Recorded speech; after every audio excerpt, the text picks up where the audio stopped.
শুভেচ্ছা সকলকে। আজকে একটি নতুন কবিতা আবৃত্তি নিয়ে সবার সামনে হাজির হয়েছি।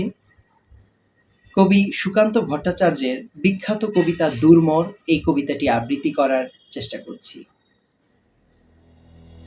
হিমালয় থেকে সুন্দরবন, হঠাৎ বাংলাদেশ, কেঁপে কেঁপে ওঠে পদ্মার উচ্ছ্বাসে, সে কোলাহলের রুদ্ধস্বরের আমি পাই উদ্দেশ।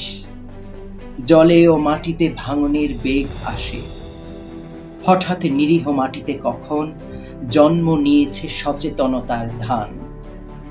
গত আকালের মৃত্যুকে মুছে আবার এসেছে বাংলাদেশের প্রাণ।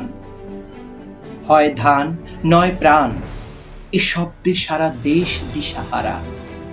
একবার মরে ভুলে গেছে আজ মৃত্যুর ভয় তারা।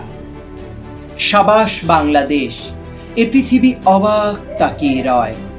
জ্বলে পুড়ে মরে ছারখার, তবু মাথা নোয়াবার নয়। এবার লোকের ঘরে ঘরে যাবে সোনালি নয়কো রক্তে রঙিন ধান। দেখবে সকলে সেখানে জ্বলছে দাও দাও করে বাংলাদেশের প্রাণ। দেখবে সকলে সেখানে জ্বলছে দাও দাও করে বাংলাদেশের প্রাণ।